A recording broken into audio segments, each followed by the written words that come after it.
Good morning students. अपना chapter number 6 complete हो चुका है।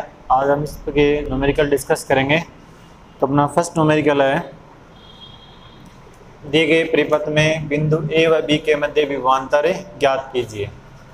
देखिए दो रेजिस्टेंस है R1 R2, इधर R2 और R1, दोनों इस सीरीज में कनेक्ट है, श्रेणी क्रम में कनेक्ट है। और श्रेणी क्रम में होंगे तो इनमें धारा का मान समान होगा। चाहे आप R1 प्लस R2 कर दो, चाहे R2 प्लस R1, दोनों कंडीशन में धारा का मान समान होगा। तो ये 1 एम्पियर और ये भी 1 एम्पियर।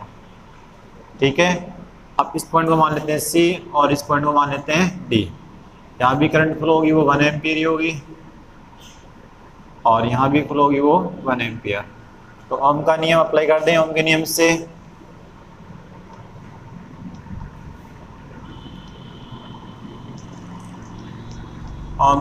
से A और B के मध्य विभवांतर VA माइनस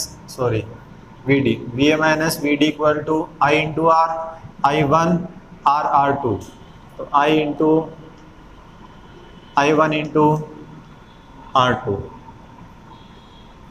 तो I यहाँ पर 1 एम्पियर, तो यह आ जाएगा R2। Equation first. अब इसी प्रकार B और D के मध्य विभवांतर, तो VB माइनस VD और इक्वल टू I 1 एम्पियर और रेजिस्टेंस R1, तो R1। इक्वेशन 2। अब हमें A और B के मध्य बिंदु A व B के मध्य विभवांतर वो हो जाएगा अपना VA माइनस VD, फिर माइनस VB, फिर माइनस माइनस माइनस प्लस, और ये हो जाएगा R2 माइनस R1।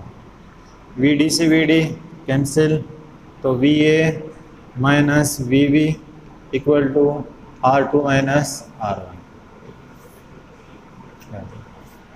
ठीक है, यह इसका एक मेथड और बता देता हूँ मैं आपको। मेथड क्या रहेगा अपना स्टार्टिंग पॉइंट प्लस माइनस परिपथ के विभिन्न अवयवों पर वोल्टा पतन और equal to V end point. Okay, जैसे देखिए अपना स्टार्टिंग पॉइंट है वो VA लेते हैं, ये आ गया VA। फिर धारा की दिशा में जा रहे हैं तो R2 के सिरों पर वोल्टा पतन, धारा की दिशा में जाएंगे तो I और R का गुणनफल ऋणात्मक लेंगे, I1 RA minus 1 into R2। फिर इधर D से B की ओर आएंगे तो धारा की दिशा के विपरीत जा रहे हैं तो I और R का गुणनफल पॉजिटिव लेंगे तो प्लस I1 इंटू R1, और लास्ट अपना एंड हो गया पॉइंट B पर। तो यह आ जाएगा VA minus R2 plus R1 equal to VB, या VA minus VB equal to R2 minus R1। Okay, उल्टा स्टार्ट कर लेते, इधर से कर लेते। तो VA धारा की दिशा के विपरीत जा रहे हैं, इधर आ रहे हैं अपने, तो उल्टा जाएंगे तो प्लस लेंगे I1 R1, इधर जाएंगे तो धारा की दिशा में जा रहे हैं तो माइनस लेंगे 1 इंटू R2, और लास्ट पॉइंट अपना आ जाएगा VB। तो VA plus R1 minus R2 equal to VB, तो VA minus VB equal to R2 minus R1। देख लो दोनों ही कंडीशन में अपना आंसर है वो सेम है। ओके, आगे देखिए, दिए गए चित्र में बिंदु A व B के मध्य विभवांतर का मान ज्ञात कीजिए। ए और बी के मध्य विभवांतर ज्ञात करना है। 8 ओम, 6 ओम, 4 ओम, 3 ओम, ये सीरीज में, ये भी सीरीज में, और ये आपस में समांतर क्रम में है, और 10 वोल्ट की बैटरी कनेक्ट है, संयोजित है। तो आप देखिए, अब पहले तो देखिए वेस्टर्न ब्रिज की कंडीशन में है कि नहीं है। अगर हमने करें P अपॉन Q फाइंड करें, तो 8 इसको P मान लें, ये Q मान लें, और इसको R मान लें, और इसको S मान लें। तो P अपॉन Q करें तो 8 अपॉन 6 या 4 अपॉन 3। R अपॉन S करें तो 4 अपॉन 3। देखो ये कंडीशन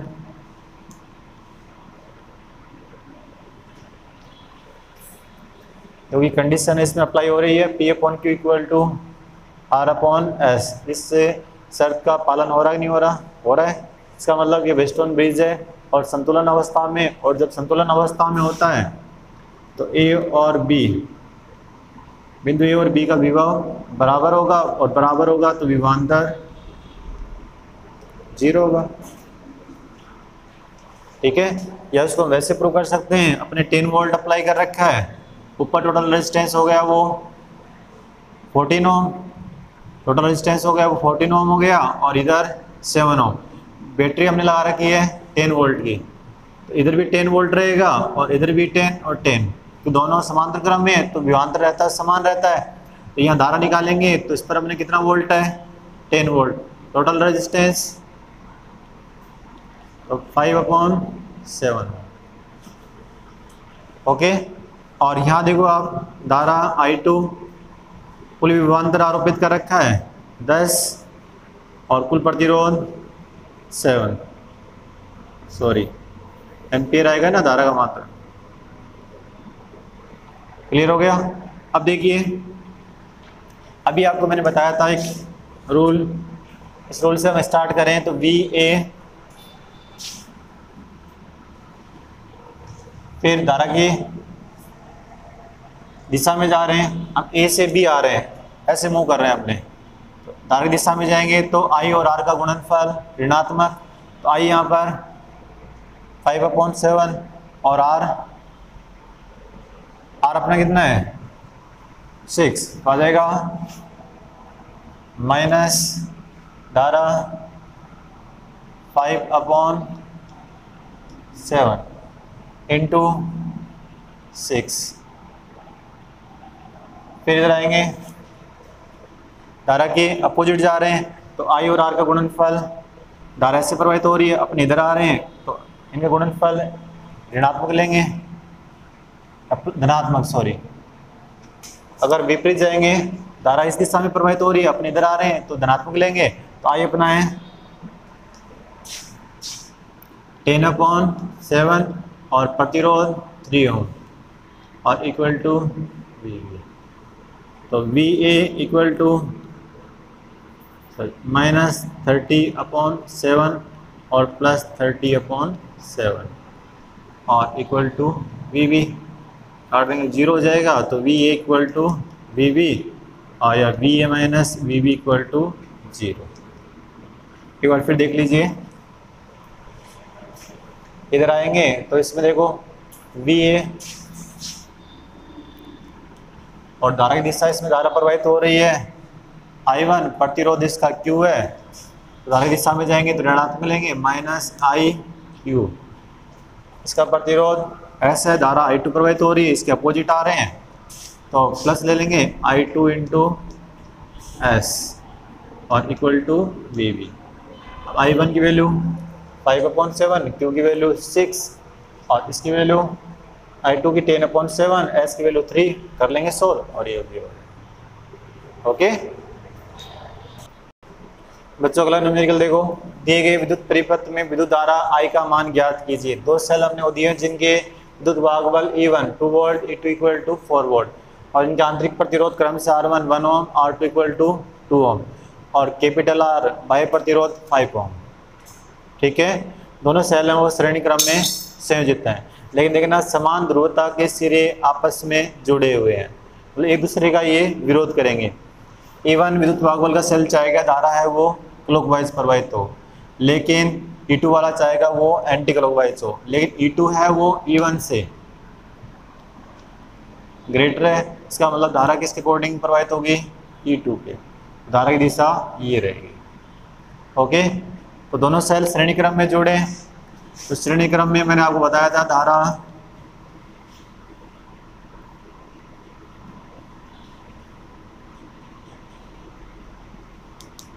ये थी, तुल्य विद्युत वाहक बल, दोनों एक दूसरे का विरोध कर रहे हैं तो बड़े में से छोटा घटा देंगे, E2 minus E1 4 minus 2 2 volt, और कैपिटल R अपने को दिया हुआ है 5 ओम, और R इक्विवेलेंट श्रेणी में तो R1 plus R2 1 plus 2 equal to 3 ohm. तो धारा का मान आ जाएगा 2/5 प्लस 3 2/8 1/4 1/4 इक्वल टू 0.25 एम्पियर। ये लो बच्चों, हो गया। लेकिन इसको अगर हम दूसरे मेथड से करना चाहें तो भी कर सकते हैं। ये तो अपना हो गया मेथड फर्स्ट, तरीका फर्स्ट। अब देखो मेथड सेकंड, इसके लिए अपन अप्लाई करेंगे Kirchhoff voltage law KVL. Point मान लो ए, ये बी मान लो, ये सी मान लें, ठीक है। तो हम चलते हैं, हम लूप ए बी सी ए में केवीएल लगाने पर केवीएल होता है सिग्मा वी इक्वल टू 0।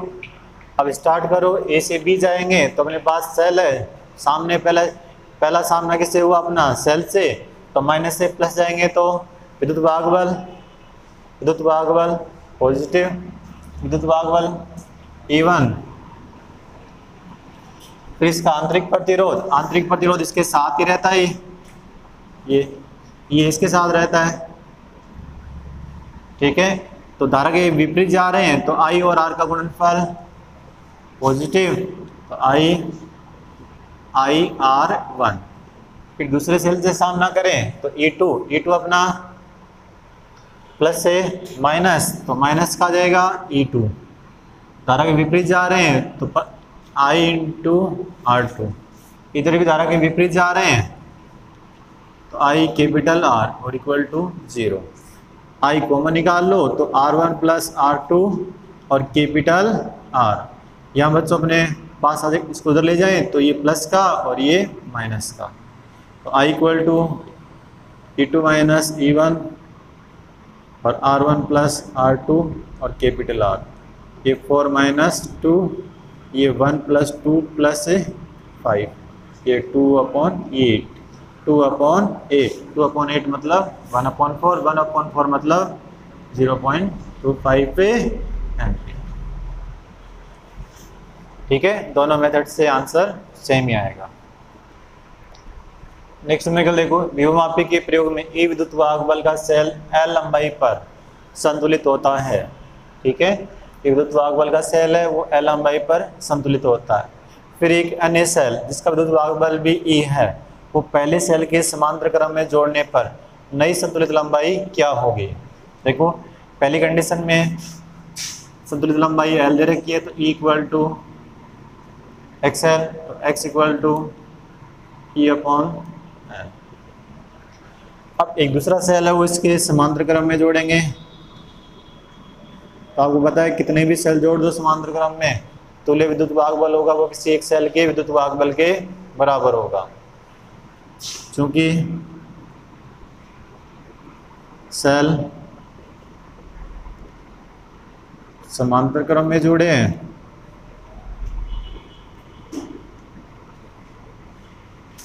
अतः तुल्य विद्युत वाहक बल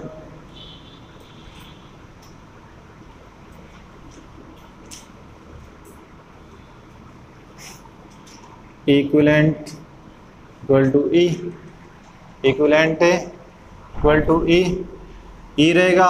चाहे कितने भी सेल जोड़े हो इसमें, और एक वोल्ट अपने पास है x इंटू एल, कहता है संतुलित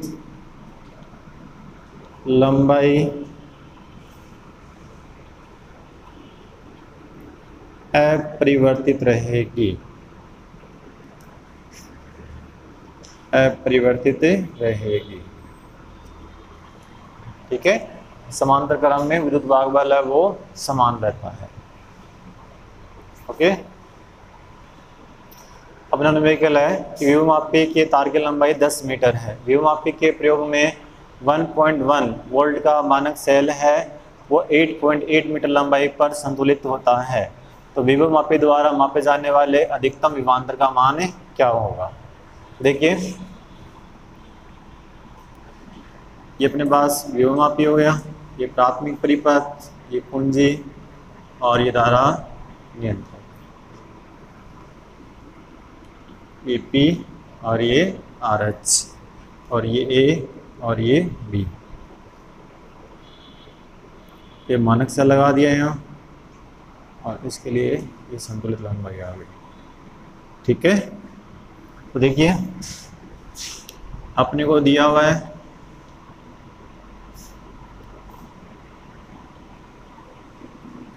तार की लंबाई 10 मीटर, ES 1.1 मीटर और L 1.1 वोल्ट, 8.8 मीटर। ओके, तो देखिए विभव प्रवणता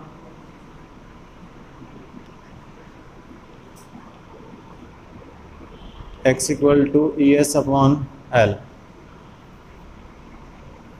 1.1 अपॉन 8.8 या 1/8 वोल्ट पर मीटर। अब देखिए विभवमापी द्वारा हम अधिकतम कितना विभवांतर माप सकते हैं।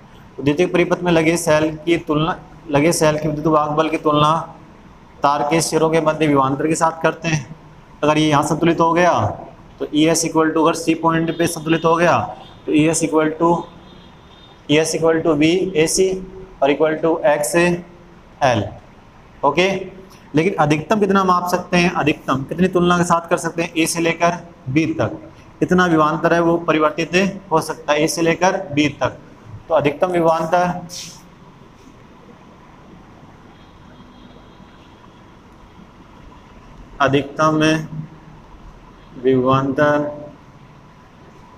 वो होगा A और B के सिरों के मध्य विभवांतर, और वो होगा VAB इक्वल टू XL।